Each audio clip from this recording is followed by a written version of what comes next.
2013년 중국이 한국 바다의 하늘마저 차지하려 했을 때 세상은 숨을 죽였습니다. 중국은 동중국해 방공식별구역 ADIZ를 일방적으로 선포했습니다. 지도 위에 그은 붉은 선 하나가 한국의 이어도상공을 통째로 삼키려 했습니다. 이 하늘은 우리 것이다. 그건 하늘 위에서 벌어진 무단 점령이자 선포 없는 침입이었습니다. 중국의 오만에 세계가 긴장했고 일본마저 말을 잃었습니다. 하지만 단 한 나라만이 총성 없는 전쟁에서 승리했습니다. 한국이었습니다.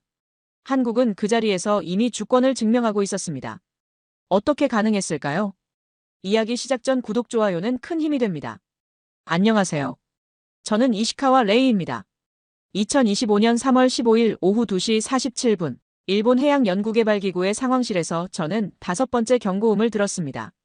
모니터 화면에는 중국 해경선 5척이 센카쿠 제도 인근 일본 영해로 침입하는 모습이 실시간으로 전송되고 있었어요. 파도 소리와 함께 들려오는 해상보안청의 경고방송이 귓가를 때렸죠.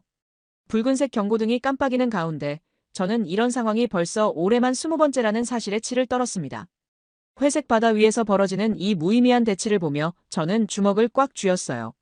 중국 선박들은 경고를 무시한 채 더 깊숙이 들어와 일본 어선들을 포위하고 있었습니다. 레이더 화면에 나타나는 붉은 점들이 점점 더 많아지는 걸 보며 가슴 한편으로는 분노가, 다른 한편으로는 무력감이 밀려왔어요. 우리는 도대체 언제까지 이런 식으로 대응해야 하는 걸까요? 상황실 안의 동료들 표정도 어두웠습니다. 사토 주임은 이마에 땀을 흘리며 해상보안청과 연락을 주고받고 있었고, 야마다 연구원은 중국 언론의 반응을 실시간으로 모니터링하고 있었어요. 모두의 얼굴에서 피로와 절망이 묻어났죠. 이런 일이 반복될 때마다 우리는 대응책을 찾지 못하고 있었거든요.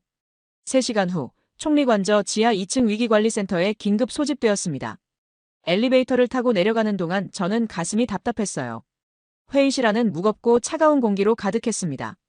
형광등 불빛 아래 둘러앉은 각 부처 관계자들의 얼굴은 모두 굳어 있었어요. 나카무라 해양청 차관이 두꺼운 보고서를 탁자에 내려놓으며 묵직한 소리를 냈습니다. 차관이 입을 열자 회의실이 더욱 조용해졌어요. 경제적 손실이 연간 2조 엔을 넘어섰다는 충격적인 수치가 발표되었습니다. 어업 피해만 해도 월 평균 150억 엔, 관광업 타격이 300억 엔, 그리고 해상보안청의 경비 비용까지 합치면 국가 예산에 감당하기 어려운 부담이 되고 있다는 내용이었죠. 저는 자료를 넘기며 쓴웃음을 지을 수밖에 없었습니다. 군사적 대응의 한계가 너무나 명확하게 드러나고 있었거든요. 더 심각한 건 국민들의 피로감이었어요. 여론조사 결과를 보니 센카쿠 문제에 대한 관심도가 급격히 떨어지고 있었습니다. 처음엔 분노했던 국민들도 이제는 무관심으로 돌아서고 있었어요. 매번 같은 패턴의 갈등과 대치만 반복되니까 지쳐버린 거죠. 정치인들조차 이 문제를 언급하기를 꺼리고 있었습니다. 그때 차관이 예상치 못한 말을 꺼냈어요. 한국에 이어도 해양과학기지를 조사해보자는 제안이었습니다. 회의실 안이 갑자기 조용해졌어요. 모두가 의아한 표정을 지으며 차관을 바라보았죠. 저 역시 당황스러웠습니다. 갑자기 왜 한국 이야기가 나오는 건지 이해할 수 없었거든요. 차관은 천천히 설명하기 시작했습니다. 센카쿠에는 총이 있지만 시료 지배의 실질적 성과는 미미하다고 분석했어요. 중국과의 갈등만 격화될 뿐 실제로 우리가 그 바다에서 얻은 건 거의 없다는 냉정한 평가였죠. 반면 한국은 총 없이도 이어도에서 20년간 흔들리지 않는 시료 지배를 이뤄냈다는 놀라운 사실을 제시했습니다. 저는 그 말을 들으며 고개를 숙일 수밖에 없었어요. 사실 저도 이어도에 대해서는 단편적인 정보만 알고 있었습니다. 제주도 남쪽 바다에 있는 한국의 해양시설 정도로만 생각했어요. 해양학을 전공한 저조차도 그저 관측소 하나 정도로 여겼던 게 사실이었죠. 하지만 차관의 설명을 듣고 보니 우리가 심각하게 놓친 게 있다는 생각이 들었습니다. 차관은 계속해서 설명했어요. 한국이 이어도에 기지를 세운 2003년부터 지금까지 중국이 여러 차례 도발했지만 한국은 단 한 번도 군사적 대응을 하지 않았다고 했습니다. 대신 과학적 근거와 국제법을 바탕으로 조용하지만 확고하게 자신들의 입장을 유지해왔다는 분석이었어요. 그 결과 지금은 누구도 이어도에 대한 한국의 관할권에 이의를 제기하지 않는다는 놀라운 성과를 이뤘다고 덧붙였습니다. 회의가 끝나고 나서 차관이 저를 따로 불렀어요. 이어도 현지 조사 임무를 맡겨주셨습니다. 한국 측과 협의해서 직접 가서 보고 오라는 지시였어요. 저는 잠시 망설였습니다. 솔직히 말하면 한국의 사례를 배운다는 게 자존심이 상했거든요. 하지만 현재 상황을 생각하면 선택의 여지가 없다는 걸 알 수 있었어요. 결국 고개를 끄덕이며 임무를 수락했습니다. 그날 밤 사무실에 혼자 남아 센카쿠 분쟁 자료를 정리하며 생각에 잠겼습니다. 책상 위에 쌓인 두꺼운 파일들을 보니 허탈했어요. 지난 10년간 이 문제만 파고들었는데 뚜렷한 해답을 찾지 못했었거든요. 우리는 지금까지 무엇을 하고 있었던 걸까요? 끝없는 대치와 갈등 속에서 진짜 얻은 게 있기나 한 걸까요? 창밖으로 보이는 도쿄 야경을 바라보며 저는 깊은 한숨을 쉬었습니다. 내일부터는 새로운 관점으로 이 문제를 바라봐야겠다는 생각이 들었어요. 다음 날 새벽 5시, 저는 커피 한 잔을 들고 연구소 자료실에 앉아 있었습니다. 책상 위에는 한국해양과학기술원에서 보내온 두꺼운 자료집이 놓여 있었어요. 표지에 적힌 이어도 종합해양과학기지라는 제목을 보며 저는 처음으로 그 이름의 무게를 느꼈습니다. 이어도 들어본 적 없는 낯선 이름이었지만 왠지 심장이 두근거렸어요. 첫 페이지를 넘기자마자 저는 놀라서 의자에서 일어났습니다. 2003년 6월, 한국이 제주도 남쪽 149km 지점의 바다 한가운데 세운 철제 구조물의 사진이 눈에 들어왔거든요. 수면 아래 4.6m 깊이의 안반 위에 높이 76m짜리 철탑을 세웠다는 설명을 읽으며 저는 숨을 깊게 들이마셨습니다. 바다 한가운데 수면 아래 바위에 기둥을 세웠다고요? 자료를 더 읽어보니 더욱 충격적인 내용들이 쏟아져 나왔어요. 그곳은 태풍의 길목이자 거친 파도가 몰아치는 위험지역이었습니다. 연간 6개월 이상, 파고 3m 이상의 거센 파도가 치는 곳에 건축물을 세운다는 건 상식적으로 불가능해 보였어요. 그런데 한국은 해냈습니다. 저는 자료를 읽으며 마음 한켠에 스며드는 의문을 억누를 수 없었어요. 우리는 왜 이런 발상을 못했을까요? 기술적 난이도를 분석한 페이지에서 손이 멈췄습니다. 수중 콘크리트 타설, 거대한 철골 구조물의 해상 운송과 설치, 그리고 태풍을 견뎌낼 수 있는 구조 설계까지. 모든 것이 당시로서는 최첨단 기술의 집약체였어요. 더 놀라운 건 이 모든 작업을 단 6개월 만에 완료했다는 사실이었습니다. 저는 도면을 보며 감탄사를 연발했어요. 오전 10시, 한국해양과학기술원의 박지은 연구원과 화상회의를 진행했습니다. 화면 너머로 보이는 그녀는 30대 후반 정도로 보였고 차분하면서도 자신감 넘치는 목소리로 이어도에 대해 설명해 주었어요. 그녀가 말하는 이어도의 역사는 제가 상상했던 것보다 훨씬 더 드라마틱했습니다. 박지은 연구원은 이어도의 전설부터 시작해서 현재까지의 여정을 들려주었어요. 조선시대부터 제주 어민들이 파랑도라고 불렀던 그 바다에 현대 한국이 과학기지를 세웠다는 이야기였습니다. 전설 속의 섬을 현실의 기지로 만들어낸 한국인들의 상상력과 실행력에 저는 할 말을 잃었어요. 신화를 과학으로 바꿔놓은 셈이었죠. 가장 인상적이었던 건 건설 과정의 이야기였습니다. 박지은 연구원이 당시 영상 자료를 공유해 주었는데 거대한 파도와 싸우며 작업하는 기술진들의 모습이 담겨 있었어요. 태풍이 몰아치는 와중에도 작업을 멈추지 않았다는 그들의 의지력이 화면을 통해 전해져 왔습니다. 저는 그 영상을 보며 소름이 돋았어요. 특히 기초공사 과정이 충격적이었습니다. 수중에서 안반을 정확히 찾아 기둥을 세우는 작업은 당시 기술로는 거의 불가능에 가까웠다고 했어요. 하지만 한국 기술진들은 창의적인 해결책을 찾아냈습니다. 박지은 연구원은 당시 선배 연구원들로부터 들은 이야기를 전해주었어요. 사람들은 미쳤다고 했지만 그분들은 끝까지 해냈다고 말이에요. 점심시간에 혼자 식당에서 도시락을 먹으며 저는 계속 생각에 잠겨 있었습니다. 일본은 왜 이런 시도를 하지 못했을까요? 기술력이 부족했던 건 아니었어요. 오히려 해양기술 면에서는 일본이 앞서 있다고 생각했었죠. 하지만 한국처럼 바다 한가운데 기지를 세운다는 대담한 발상은 없었습니다. 어쩌면 우리는 너무 안전한 것만 추구했던 게 아닐까 하는 생각이 들었어요. 오후에 추가로 받은 자료에는 이어도의 전략적 가치에 대한 분석이 담겨 있었습니다. 동중국해의 중앙에 위치한 이어도는 기상 관측과 해양 연구의 최적의 위치였어요. 태풍의 진로 예측, 해류 변화 관측, 그리고 기후 변화 연구까지 모든 면에서 엄청난 가치를 지닌 곳이었습니다. 한국은 이런 과학적 가치를 일찍이 간파하고 행동에 옮긴 거였어요. 더 놀라운 건 경제적 효과였습니다. 이어도에서 생산되는 기상 데이터의 연간 경제적 가치가 수백억 원에 달한다는 분석 자료를 보며 저는 감탄했어요. 태풍 예보 정확도 향상으로 인한 재산 피해 감소, 어업과 해운업의 안전성 증대, 그리고 기후 연구를 통한 농업 생산성 향상까지. 이어도는 단순한 구조물이 아니라 국가 경제에 실질적으로 기여하는 자산이었습니다. 저녁 무렵 집으로 돌아가는 지하철에서 저는 휴대폰으로 이어도 관련 영상을 찾아보았어요. 유튜브에 올라온 다큐멘터리를 보며 또 한 번 놀랐습니다. 이어도를 방문한 각국 연구진들의 인터뷰가 나왔는데 모두가 한국의 성취에 감탄하고 있었거든요.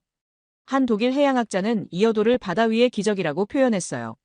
집에 도착해서 저는 서재에 앉아 오늘 하루 수집한 자료들을 정리했습니다. 책상 위에 펼쳐진 이어도 사진들을 보며 복잡한 감정이 밀려왔어요. 부러움과 존경, 그리고 약간의 질투까지. 일본도 충분히 할 수 있었을 텐데 왜 하지 않았을까 하는 아쉬움이 컸습니다. 밤이 깊어갈수록 이어도에 대한 호기심은 더욱 커져갔어요. 자료로만 봐서는 한계가 있다는 생각이 들었습니다. 직접 가서 보고 느끼고 그곳에서 일하는 사람들의 이야기를 들어야겠다고 마음먹었어요. 내일 아침 첫 비행기로 제주도로 떠나기로 결정했습니다. 이어도의 진짜 모습을 보기 위해서 말이에요. 제주공항에 도착한 저는 오전 8시 30분 한국해양과학기술원 제주연구소로 향했습니다. 택시 창밖으로 보이는 제주의 푸른 바다를 바라보며 가슴이 두근거렸어요. 드디어 이어도를 직접 볼 수 있다는 기대감과 함께 일본 과학자로서 느끼는 복잡한 감정이 뒤섞여 있었습니다. 과연 그 바다 한가운데 세워진 기지는 어떤 모습일까요? 연구소에서 박지은 연구원을 처음 만났습니다. 화상회의에서 봤던 것보다 더 활기찬 모습이었어요. 그녀는 저를 반갑게 맞이하며 이어도로 가는 헬기에 탑승할 준비를 도와주었습니다. 헬기장으로 이동하는 동안 그녀가 말했어요. 날씨가 좋아서 다행이라고, 이어도는 기상 조건이 까다로워서 접근하기 어려운 날이 많다고 했죠. 오전 10시, 드디어 헬기가 이륙했습니다. 제주도가 점점 작아지고 푸른 바다만 펼쳐지는 광경을 보며 저는 숨을 깊게 들이마셨어요. 비행한 후 조종사가 저 앞에 이어도가 보인다고 알려주었습니다. 저는 창문에 얼굴을 바짝 대고 전방을 응시했어요. 그리고 그 순간 저는 평생 잊을 수 없는 광경을 목격했습니다. 끝없이 펼쳐진 푸른 바다 한가운데 하얀 철탑이 당당하게 솟아올라 있었어요. 수면 위로 76m나 치솟은 거대한 구조물이 파도와 바람을 맞으며 꿋꿋이 서 있는 모습에 저는 할 말을 잃었습니다. 이것이 바로 한국이 20년 전에 세운 이어도 해양과학기지였어요. 헬기에서 내려다보는 이어도의 모습은 경이로웠습니다. 박지은 연구원이 제게 설명해 주었어요. 저 아래 200m 해저 안반에 박힌 3개의 강철 기둥이 이 모든 구조물을 지탱하고 있다고 했습니다. 초속 50m의 바람에도 꺾이지 않는 구조로 설계되었다는 말을 들으며 저는 소름이 돋았어요. 바다 한가운데 한국은 과학으로 요새를 세웠던 겁니다.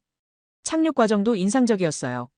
헬기가 이어도 상부의 작은 헬리패드에 정확히 착륙하는 순간 저는 이 모든 것이 정밀한 계산과 기술의 결과물이라는 걸 실감했습니다. 바다 한가운데서 헬기 착륙이 가능하도록 설계된 시설이라니 한국 기술진들의 치밀함에 또 한 번 놀랐어요. 이어도에 발을 딛는 순간 저는 감동으로 몸이 떨렸습니다. 사방이 온통 바다인 이곳에서 느끼는 고독감과 웅장함은 말로 표현할 수 없었어요. 박지은 연구원은 저의 표정을 보며 웃으며 말했어요. 처음 오는 사람들은 모두 같은 반응을 보인다고, 이곳의 위대함을 실감하게 된다고 했죠. 기지 외부를 둘러보는 동안 저는 계속 감탄사를 연발했습니다. 거대한 철골 구조물이 파도에 맞서는 모습, 각종 관측 장비들이 정확히 배치된 모습, 그리고 무엇보다 이 모든 것이 바다 한가운데 안정적으로 서 있다는 사실 자체가 기적 같았어요. 저는 박지은 연구원에게 물었습니다. 정말 20년 전에 이런 걸 만들 수 있었냐고요. 그녀는 자부심 가득한 표정으로 대답했어요. 그때 사람들은 미쳤다고 했지만 한국 기술진들은 끝까지 해냈다고 말이에요. 남들은 불가능이라 했지만 우리는 그곳에 길을 냈다는 그녀의 말이 가슴에 와닿았습니다. 저는 이 순간 깨달았어요. 이건 단순한 시설이 아니라 국가의 의지로 세운 기념비라는 걸 말이에요. 바다 위에서 바라본 수평선은 끝이 없었습니다. 360도 어느 방향을 봐도 오직 바다뿐이었어요. 이런 곳에 이토록 정교한 과학기지를 건설한다는 건 상상을 초월하는 일이었습니다. 저는 가슴 깊은 곳에서 우러나오는 존경심을 느꼈어요. 한국이라는 나라와 한국 사람들에 대한 존경이었죠. 오후 햇살이 이어도 철탑에 반사되어 눈부시게 빛났습니다. 그 빛을 보며 저는 생각했어요. 일본도 이런 도전 정신이 있었다면 어땠을까요? 안전하고 확실한 것만 추구하지 말고 때로는 불가능해 보이는 일에도 도전하는 용기가 필요하지 않을까요? 센카쿠에서 벌이는 무의미한 대치보다 이런 창조적 도전이 훨씬 가치 있는 일이라는 생각이 들었습니다. 박지은 연구원이 저를 기지 내부로 안내하며 말했어요. 이제 진짜 이어도의 심장부를 보여주겠다고 했습니다. 저는 설렘을 감추지 못하고 그녀를 따라갔어요.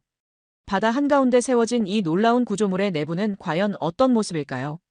그곳에서 20년간 축적된 한국의 과학, 기술과 데이터를 직접 눈으로 확인할 수 있다는 기대감으로 가슴이 뛰었습니다. 이어도 기지 내부로 들어서는 순간 저는 완전히 다른 세계에 온 것 같은 느낌을 받았습니다. 바깥의 거친 바다와는 대조적으로 내부는 첨단 과학시설로 가득했어요. 박지은 연구원이 저를 안내하며 말했어요.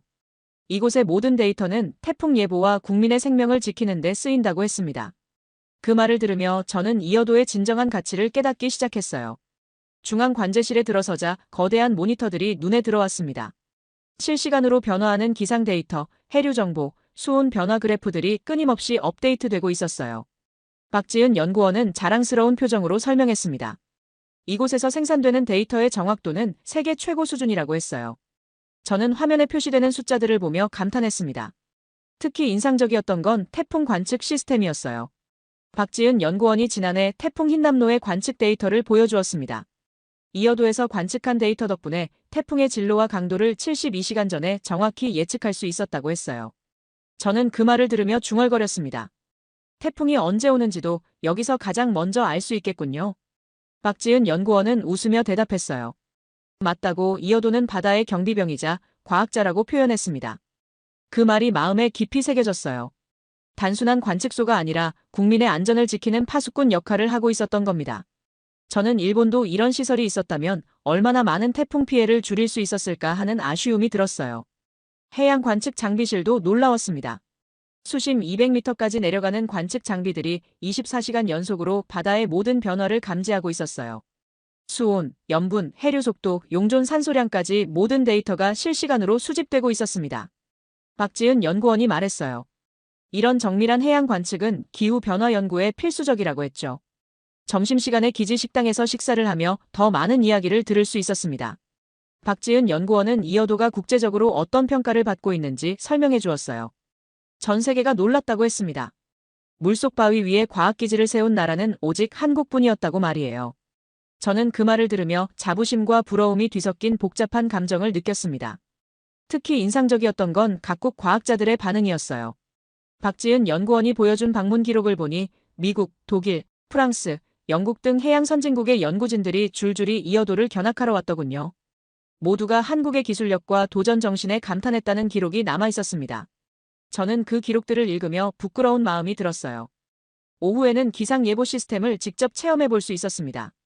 박지은 연구원이 실제로 기상청에 전송되는 데이터를 보여주었어요. 이어도에서 생산되는 정보가 한국 전체의 일기예보 정확도를 크게 높여준다고 했습니다.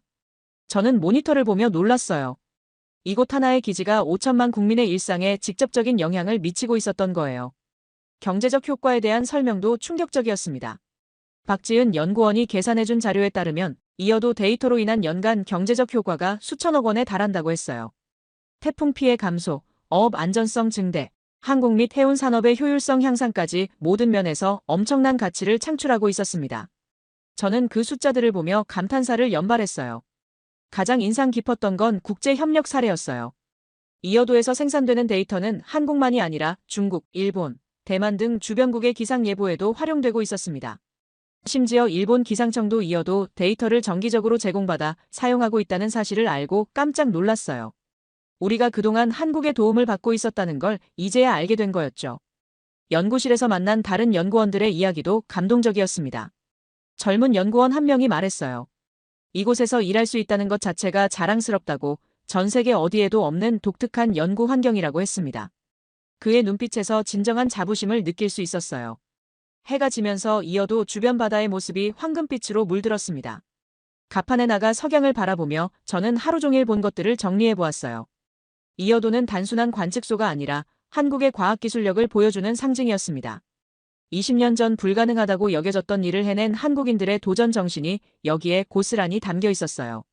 밤이 되자 이어도의 불빛이 켜졌습니다. 사방이 어둠에 잠긴 바다 한가운데서 홀로 빛나는 그 모습을 보며 저는 가슴이 뭉클해졌어요. 박지은 연구원이 옆에서 말했습니다. 이 불빛은 지난 20년간 단 하루도 꺼진 적이 없다고, 그것이 바로 한국의 의지라고 했어요. 저는 그 말을 들으며 깊은 감동을 받았습니다. 잠자리에 들기 전 저는 오늘 하루를 돌이켜보았어요.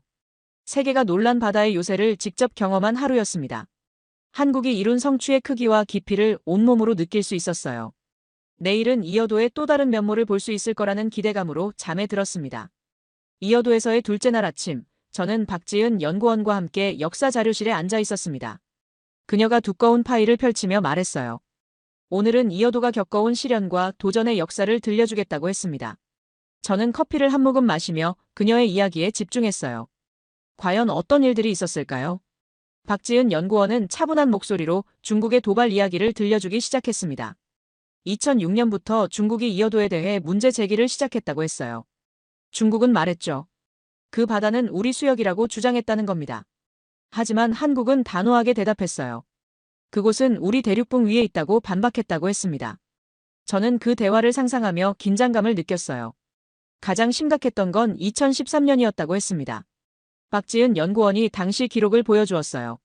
중국이 하늘의 경계선인 방공식별구역 ADIG를 일방적으로 선포하면서 이어도 상공까지 포함시켰던 사건이었죠. 저는 그 지도를 보며 놀랐습니다. 중국이 얼마나 공격적으로 나왔는지 한눈에 알 수 있었거든요. 하지만 한국의 대응은 예상과 달랐어요. 박지은 연구원은 말했습니다. 우린 총 대신 지도를 바꿨다고 했어요. 한국은 군사적 대응 대신 즉시 자국의 방공식별구역인 KADIG를 확장했습니다. 이어도를 포함한 더 넓은 하늘을 자국구역으로 지정한 거예요. 저는 그 대응 방식에 감탄했습니다. 싸우지 않고도 정확히 자신의 입장을 증명해낸 거였죠. 더 놀라운 건 국제사회의 반응이었어요. 보여준 자료에 따르면 미국을 비롯한 서방 국가들이 한국의 입장을 지지했다고 했습니다. 이어도가 한국 대륙붕 위에 있다는 과학적 근거와 국제법적 정당성을 인정받은 거였어요. 저는 그 기록들을 읽으며 한국 외교의 수준 높음에 놀랐습니다. 중국의 도발은 그것만이 아니었어요. 중국 해경선들이 수차례 이어도 주변을 항해하며 압박을 가했다고 했습니다. 때로는 한국 어선들을 위협하기도 했다고 했어요. 하지만 이어도의 불빛은 꺼지지 않았다고 그녀가 강조했습니다.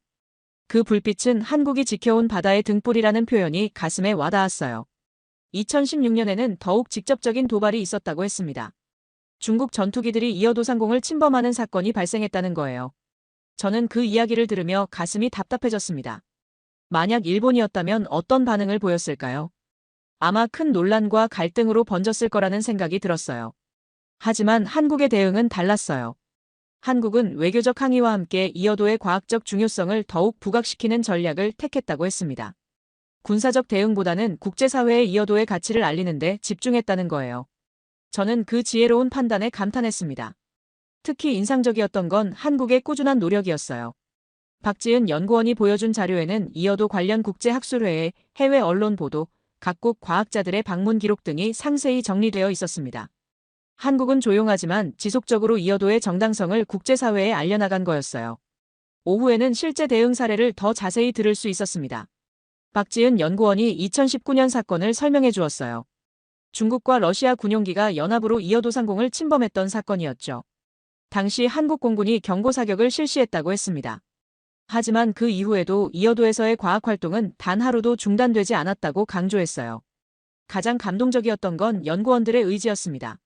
박지은 연구원이 말했어요. 아무리 위험한 상황이 와도 이어도를 포기할 생각은 없다고, 이곳은 한국 과학의 자존심이라고 했습니다. 그 말을 들으며 저는 마음 깊은 곳에서 존경심이 우러나는 걸 느꼈어요. 저녁 무렵, 이어도 갑판에서 바다를 바라보며 박지은 연구원과 대화를 나누었습니다. 그녀가 말했어요.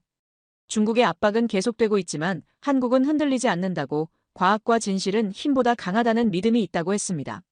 저는 그 말을 들으며 센카쿠에서의 우리 상황과 비교해 보았어요. 우리는 군사력으로 대응하려 했지만 별다른 성과를 거두지 못했습니다. 오히려 갈등만 깊어졌죠. 반면 한국은 과학과 외교로 자신들의 위치를 확고히 했어요. 어느 쪽이 더 현명한 접근인지는 너무나 명확했습니다. 밤이 되어 이어도에 불빛이 켜졌습니다. 박지은 연구원이 저에게 말했어요. 저 불빛을 보라고, 지난 20년간 단 한 번도 꺼진 적이 없는 불빛이라고 했습니다. 중국의 도발에도 태풍에도 어떤 위협에도 굴복하지 않고 계속 빛나고 있다고 자랑스럽게 말했어요. 저는 그 불빛을 바라보며 깊은 감동을 받았습니다. 그 불빛은 단순한 조명이 아니었어요.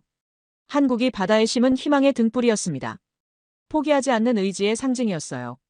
저는 그 불빛을 보며 생각했습니다. 진정한 강함이란 무엇인지, 그리고 바다를 지킨다는 것의 진정한 의미가 무엇인지를 말이에요. 한국은 이미 그 답을 찾아낸 것 같았습니다. 이어도에서의 마지막 날 아침, 저는 박지은 연구원과 함께 기지의 최상층 전망대에 올라갔습니다. 360도로 펼쳐진 바다를 바라보며 지난 며칠간의 경험을 정리해 보았어요. 그때 문득 한 가지 의문이 들었습니다. 저는 박지은 연구원에게 물었어요. 국제법상 이어도는 영토가 될 수 없는 거 아니냐고, 그런데 어떻게 이렇게 확고한 지위를 가질 수 있었느냐고 말이에요. 박지은 연구원은 미소를 지으며 천천히 설명하기 시작했습니다. 맞다고, 이어도는 수중 암초라서 영토가 될 수 없다고 했어요. 하지만 그것이 핵심이 아니라고 했습니다. 중요한 건 누가 그곳을 관리하고 활용하느냐라는 거였어요. 저는 그 말을 들으며 뭔가 중요한 깨달음이 다가오는 걸 느꼈습니다. 그녀는 계속해서 설명했어요. 한국은 영토 주장을 하지 않았다고 했습니다. 대신 대륙붕 위에 해양과학기지라는 명확한 정체성을 부여했다는 거예요. 이것이 바로 한국의 지혜로운 전략이었다고 강조했습니다. 법적 분쟁을 피하면서도 실질적 관할권을 확보한 거라고 설명해 주었어요. 저는 그 순간 소름이 돋았습니다. 오전 10시, 기지 회의실에서 이어도 건설 당시의 전략적 사고에 대해 더 자세히 들을 수 있었습니다. 박지은 연구원이 보여준 자료에 따르면 한국 정부는 2000년부터 치밀한 계획을 세웠다고 했어요. 단순히 구조물을 세우는 게 아니라 국제법과 외교를 고려한 종합적 전략이었다는 겁니다. 저는 그 계획서를 보며 감탄했어요. 가장 놀라운 건 타이밍이었습니다. 한국은 중국이 급성장하기 전에 이어도를 선점한 거라고 했어요. 2003년 당시만 해도 중국의 해양 진출이 본격화되기 전이었다고 했습니다. 만약 몇 년만 늦었어도 지금과 같은 성과를 거두기 어려웠을 거라고 분석했어요. 정말 절묘한 타이밍이었던 거죠. 과학이라는 명분도 완벽했습니다. 박지은 연구원은 자랑스럽게 말했어요. 누구도 과학 연구를 반대할 수는 없다고, 이어도는 처음부터 순수한 과학 목적으로 건설되었다고 했습니다. 군사적 용도가 전혀 없다는 점이 국제사회의 지지를 받는 핵심 요인이었다고 설명해 주었어요. 저는 그 전략의 치밀함에 할 말을 잃었습니다. 점심시간에 혼자 생각에 잠겨보았습니다. 이건 단순한 관측소가 아니라 외교의 작품이었어요. 한국은 법보다 앞서 행동했지만 법을 어기지는 않았습니다. 오히려 새로운 법적 해석의 기준을 만들어낸 거였어요. 저는 이 순간 깨달았습니다. 눈에 보이지 않아도 존재로 증명한 나라가 바로 대한민국이라는 걸 말이에요. 오후에는 이어도의 파급 효과에 대해 들을 수 있었습니다. 박지은 연구원이 보여준 자료에는 놀라운 내용들이 담겨 있었어요. 이어도 성공 이후 한국의 해양 기술이 급속도로 발전했다고 했습니다. 해외에서 한국의 해양 기술을 인정받게 되었고 각종 해양 프로젝트 수주도 늘어났다고 했어요. 이어도 하나가 한국 해양 산업 전체를 끌어올린 거였습니다. 국제적 위상 변화도 인상적이었어요. 박지은 연구원은 말했습니다. 이어도 이전에는 한국이 해양 분야에서 큰 주목을 받지 못했다고 했어요. 하지만 이어도 이후 상황이 완전히 바뀌었다고 했습니다. 각종 국제해양회의에서 한국의 발언권이 크게 강화되었다고 자랑스럽게 말했어요. 저는 그 변화의 크기에 놀랐습니다. 가장 인상적이었던 건 모델 케이스가 된 사실이었어요. 현재 여러 나라가 이어도 모델을 벤치마킹하려 하고 있다고 했습니다. 특히 동남아시아 국가들이 한국의 경험을 배우려 한다고 했어요. 한국이 만든 선례가 전 세계 해양 개발의 새로운 표준이 되어가고 있다는 거였습니다. 저녁 무렵, 이어도를 떠나기 전 마지막으로 갑판에 나가 바다를 바라보았습니다. 박지은 연구원이 옆에 서서 말했어요. 이어도는 한국이 바다에 둔 신의 한 수라고 표현했습니다. 20년 전 아무도 예상하지 못했던 결과를 만들어낸 완벽한 전략이었다고 했어요. 저는 그 말에 깊이 공감했습니다. 하늘이 붉게 물들어가는 석양을 보며 저는 센카쿠와 비교해 보았어요. 우리는 군사력으로 밀어붙이려 했지만 성과가 미미했습니다. 갈등만 깊어졌을 뿐이었어요. 반면 한국은 과학과 지혜로 바다를 장악했습니다. 어느 쪽이 더 효과적인지는 너무나 명확했어요. 박지은 연구원이 마지막으로 들려준 이야기가 가슴에 깊이 새겨졌습니다. 그녀는 말했어요. 이어도는 한국이 세계에 보여준 새로운 가능성이라고 했습니다. 작은 나라도 지혜롭게 행동하면 큰 성과를 낼 수 있다는 증명이라고 했어요. 크기가 아니라 생각이 중요하다는 교훈을 준 거라고 강조했습니다. 헬기에 오르기 전 저는 이어도를 한 번 더 둘러보았습니다. 바다 한가운데 우뚝 선 이 철탑이 더 이상 단순한 구조물로 보이지 않았어요. 한국의 지혜와 의지가 만들어낸 걸작품이었습니다. 불가능을 가능으로 바꾼 도전 정신의 상징이었어요. 저는 마음속으로 이어도에게 감사 인사를 드렸습니다. 헬기가 이륙하며 이어도가 점점 작아져갔습니다. 하지만 제 마음속에서 이어도는 오히려 더 커져가고 있었어요. 이곳에서 배운 교훈들이 앞으로 제 인생에 큰 영향을 미칠 거라는 확신이 들었습니다. 한국이 보여준 신의 한 수를 일본도 배워야 한다는 생각으로 가득했어요. 도쿄 하네다 공항에 도착한 저는 완전히 다른 사람이 된 기분이었습니다. 불과 일주일 전 이곳을 떠날 때와는 전혀 다른 마음가짐이었어요. 이어도에서 본 것들, 박지은 연구원으로부터 들은 이야기들이 머릿속에서 정리되지 않을 정도로 많았습니다. 택시를 타고 연구소로 향하는 동안 저는 계속 생각에 잠겨 있었어요. 과연 이 경험을 어떻게 동료들에게 전달할 수 있을까요? 다음 날 아침, 저는 사무실에 일찍 나와서 보고서를 작성하기 시작했습니다. 키보드 앞에 앉아 첫 문장을 쓰려는데 손이 떨렸어요. 어디서부터 시작해야 할지 막막했습니다. 이어도의 웅장함도 한국의 지혜로운 전략도 모든 것이 너무 충격적이어서 글로 표현하기 어려웠거든요. 결국 가장 솔직한 심정부터 써내려가기 시작했습니다. 보고서의 첫 페이지에 저는 이렇게 적었어요. 일본의 센카쿠 대응이 근본적으로 잘못되었다고 생각한다고 말이에요. 우리는 지금까지 군사적 관점에서만 접근했지만 한국은 과학과 외교로 훨씬 큰 성과를 거두었다는 내용이었습니다. 그 문장을 쓰며 저는 동료들의 반응이 걱정되었어요. 하지만 진실을 말해야 한다는 책임감이 더 컸습니다. 오전 10시, 나카무라 차관이 제 사무실로 찾아왔습니다. 예정보다 이른 방문이었어요. 차관은 의자에 앉으며 물었습니다. 어땠느냐고, 이어도에서 무엇을 보고 왔느냐고 했어요. 저는 잠시 망설였습니다. 어떻게 설명해야 할지 정리가 안 되었거든요. 결국 가장 인상적이었던 장면부터 이야기하기 시작했습니다. 저는 차관에게 이어도의 첫인상을 설명했어요. 바다 한가운데 우뚝 선 철탑의 모습, 그곳에서 24시간 생산되는 과학 데이터의 가치, 그리고 20년간 단 한 번도 꺼지지 않은 불빛의 의미까지 말이에요. 차관은 진지한 표정으로 제 이야기를 들어주었습니다. 때로는 놀라는 표정을 짓기도 했어요. 특히 차관이 관심을 보인 건 한국의 대응 전략이었습니다. 저는 2013년 중국의 방공식별구역 선포 당시 한국의 대응을 자세히 설명했어요. 총 대신 지도를 바꿨다는 박지은 연구원의 말을 전해주니 차관도 감탄하는 표정을 지었습니다. 우리가 놓친 지혜로운 접근법이라고 중얼거렸어요. 점심시간에 동료들과 함께 식사를 하며 이어도 이야기를 나누었습니다. 사토 주임은 믿기 어렵다는 반응을 보였어요. 정말 바다 한가운데 그런 시설을 세울 수 있느냐고 물었습니다. 야마다 연구원은 한국의 기술력에 대해 의문을 표했어요. 저는 그들의 반응을 보며 일주일 전 제 모습을 떠올렸습니다. 저도 처음엔 그랬거든요. 오후 2시, 드디어 공식 보고회가 시작되었습니다. 회의실에는 해양청 간부들과 연구소 주요 인사들이 모여 있었어요. 저는 준비한 프레젠테이션을 시작했습니다. 첫 슬라이드에는 이어도의 전경사진을 넣었어요. 참석자들이 모두 놀라는 표정을 지었습니다. 실제로 보면 더 웅장하다고 설명해 주었어요. 보고서의 핵심은 한국의 전략 분석이었습니다. 저는 차근차근 설명했어요. 한국이 어떻게 영토 분쟁을 피하면서도 실효 지배를 달성했는지, 과학이라는 명분이 얼마나 강력했는지, 그리고 국제사회의 지지를 어떻게 확보했는지를 말이에요. 회의실 안이 조용해졌습니다. 모두가 진지하게 들어주고 있었어요. 가장 중요한 순간이 왔습니다. 나카무라 차관이 물었어요. 그래서 결론이 무엇이냐고, 우리가 배워야 할 점이 무엇이냐고 했습니다. 저는 깊게 숨을 들이마시고 단호히 말했습니다. 한국은 싸우지 않고 바다를 지켰다고, 그게 진짜 강함이라고 대답했어요. 회의실 안이 더욱 조용해졌습니다. 저는 계속해서 설명했어요. 센카쿠에서 우리가 벌이고 있는 무력 시위는 의미가 없다고 했습니다. 오히려 갈등만 깊어질 뿐이라고 분석했어요. 한국처럼 창조적이고 건설적인 접근이 필요하다고 강조했습니다. 일부 참석자들이 불편한 표정을 지었지만 저는 멈추지 않았어요. 한 간부가 반박했습니다. 센카쿠는 이어도와 상황이 다르다고, 우리에겐 영토 주권이 걸린 문제라고 했어요. 저는 그 말에 대답했습니다. 바로 그 고정관념이 문제라고, 한국은 영토 주장 없이도 더 큰 성과를 거뒀다고 설명했어요. 실용적 접근이 원칙론보다 효과적일 수 있다고 강조했습니다. 보고회가 끝난 후 나카무라 차관이 저를 따로 불렀어요. 차관실에서 개인적인 대화를 나누었습니다. 차관은 솔직하게 말했어요. 제 보고서가 충격적이었다고, 지금까지 생각해보지 못한 관점이었다고 했습니다.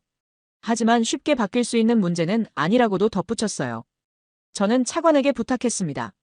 적어도 한국의 사례를 더 연구해보자고, 우리도 창조적 대안을 모색해보자고 했어요. 센카쿠 문제를 근본적으로 재검토할 필요가 있다고 강조했습니다. 차관은 고개를 끄덕이며 검토해보겠다고 약속해 주었어요. 그날 저녁 집으로 돌아가는 길에 저는 복잡한 심정이었습니다. 보고서는 전달했지만 과연 변화가 있을지 확신할 수 없었어요.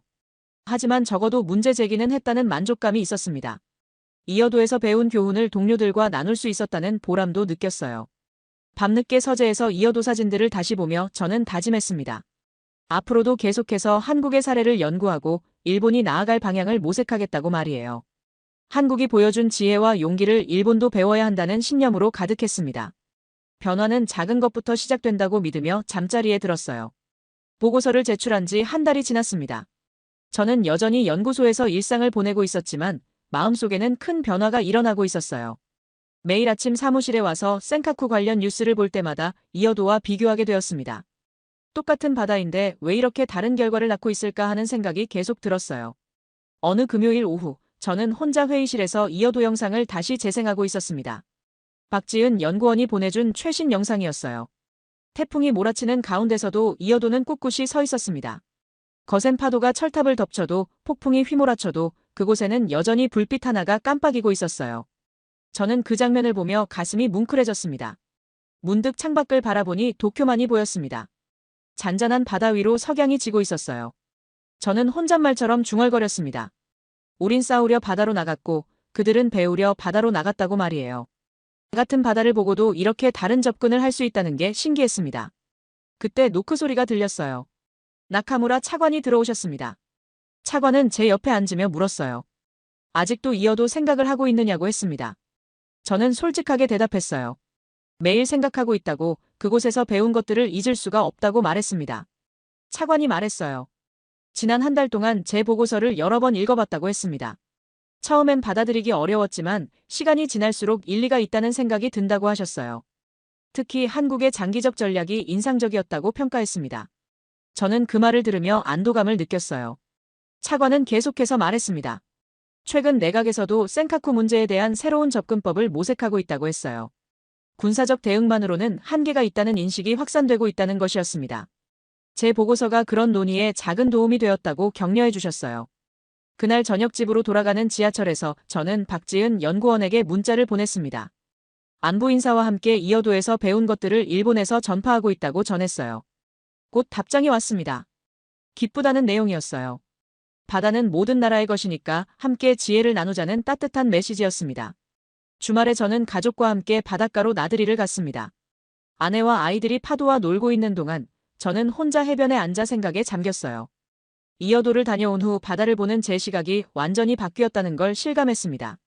바다는 더 이상 영토 다툼의 무대가 아니라 인류 공동의 자산이라는 생각이 들었어요. 아이가 저에게 달려와 물었습니다. 아빠, 바다 저 멀리에는 뭐가 있어요? 저는 미소를 지으며 대답했어요.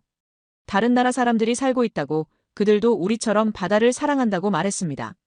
아이는 고개를 끄덕이며 다시 파도 속으로 뛰어갔어요. 그 모습을 보며 저는 희망을 느꼈습니다. 월요일 아침 사무실에서 새로운 보고서 작성을 시작했습니다. 이번에는 동아시아 해양 협력에 관한 제안서였어요. 이어도 모델을 바탕으로 한 다국가 공동 연구 프로젝트를 제안하는 내용이었습니다. 갈등 대신 협력을, 대립 대신 공존을 추구하는 새로운 패러다임을 만들어보자는 것이었어요. 동료들과 아이디어를 나누며 점점 구체적인 계획이 세워졌습니다. 한국의 이어도처럼 순수 과학 목적의 해양 관측망을 구축하자는 제안이었어요. 중국, 한국, 일본이 공동으로 참여하는 프로젝트 말이에요. 사토 주임도 야마다 연구원도 점차 관심을 보이기 시작했습니다. 어느 날 오후 박지은 연구원으로부터 이메일이 왔습니다. 한국에서 동아시아 해양협력 심포지엄을 개최한다는 소식이었어요. 일본 측 대표로 참석해달라는 초청이었습니다. 저는 망설임 없이 참석하겠다고 답했어요. 다시 한번 한국의 지혜를 배우고 싶었거든요. 심포지엄 준비를 하며 저는 많은 자료를 읽었습니다. 세계 각국의 해양 분쟁 사례와 해결 방안들을 연구했어요. 흥미롭게도 성공적으로 해결된 사례들은 모두 한 가지 공통점이 있었습니다. 힘보다는 지혜를, 대립보다는 협력을 선택했다는 점이었어요. 밤늦게 서재에서 이어도 사진을 다시 보며 저는 깨달았습니다. 이어도는 단순한 해양기지가 아니라 새로운 철학의 상징이었어요.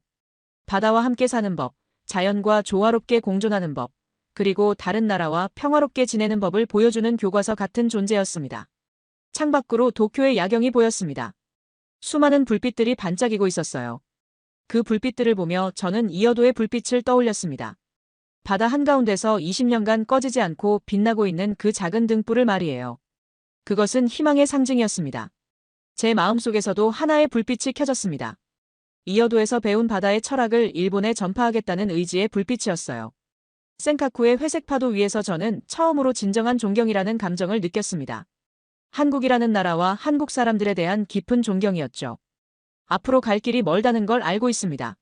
하지만 이어도가 보여준 가능성을 믿고 있어요. 바다는 모든 인류의 것이고 우리는 함께 그것을 지켜나가야 한다고 생각합니다. 한국이 심은 지혜의 씨앗이 동아시아 전체로 퍼져나가기를 간절히 바라며 저도 그 일에 작은 보탬이 되고 싶습니다. 끝까지 시청해주셔서 감사합니다. 영상이 좋았다면 구독과 좋아요, 그리고 알림 설정도 잊지 마세요. 여러분의 따뜻한 응원이 저희를 계속 움직이게 합니다.